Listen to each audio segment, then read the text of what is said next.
Hi everyone, welcome to Once Upon a Political Week. The date is December 7th, 1917, and it's time for a recap of the week. We start with net neutrality. I'm sorry, I don't know where that came from. I don't even know what that is. It's 1917 after all.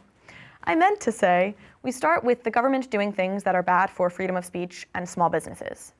On Wednesday, a left-wing magazine called Masses was forced to close down after mailmen were told that they were no longer allowed to deliver masses to its readers. The directive came some 6 months ago from the Postmaster General himself, Albert Burleson, a right-wing reactionary who hates labor unions and liberals. Burleson, a Texas native, is what happens when a red forest gopher wears his necktie too tight for 57 years and then gets put in a position of power.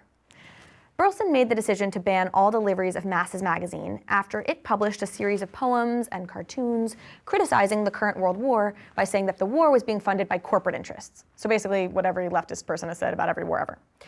After Burleson banned delivery of the magazine, Masses sued Burleson, saying that Burleson's actions violated their First Amendment right to free speech. Burleson's defense said that Burleson had the right to stop delivery of Masses because the magazine had violated the Espionage Act by publishing anti-war propaganda.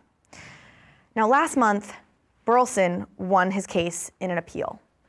And if that all sounds crazy, that's because it kind of is. When the government passed the Espionage Act back in June, they said it was a law that was designed to prevent people from spying on the United States government or otherwise hurting America's efforts in the current world war by encouraging people to dodge the draft. In practice, however, Albert Burleson and other members of the government have interpreted it as something that prevents anyone from in any way criticizing the government's war policy, which is in opposition of what the government said the law was about. Because the government is just an organization made up of people after all, and people don't always follow through on their stated intentions. And unfortunately, it matters a whole lot how Albert Burleson interprets the Espionage Act. Because when Congress passed it earlier this year, they gave the Postmaster General the right to stop the distribution of any pamphlets, papers, magazines, etc. that he determined didn't comply with the Espionage Act. And it was by that power that Albert Burleson decided to stop distribution of Masses magazine earlier this year. Now, the court's decision to side with Burleson on this one is devastating. It validates Burleson's authority to control the flow of information to the public, which impedes a truly free and fair exchange of ideas. Now, fortunately, over the course of the next 100 years, we will largely come to view this decision for what it is: wrong. But unfortunately, I have a feeling that it won't be enough to stop us from nevertheless making a similar mistake again someday. So if there was a net neutrality, and if net neutrality was something that protected a fair and free exchange of ideas, products, services, etc., by protecting the flow and speed of information to the public, then I have a small, dead magazine here in 1917 that would like to say that net neutrality sounds like a damn good idea. Because it doesn't matter if those big corporations say that they will wield their power benevolently. Corporations are just organizations made up of people, after all, and people don't always follow through on their stated intentions.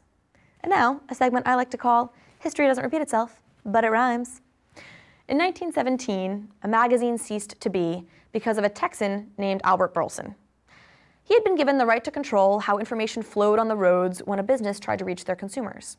Now in 2017, who knows what it will be that today just might have to be closed, if to the execs with cell towers, we give the vast powers of deciding how fast websites can load. So to the man in the president's seat, finger perched on the button to tweet, here's a thought you might like to consider. One of the companies this time around who may be forced to shut down may have just been the next Twitter. That's our show. Thanks a lot for watching. I'm Carly.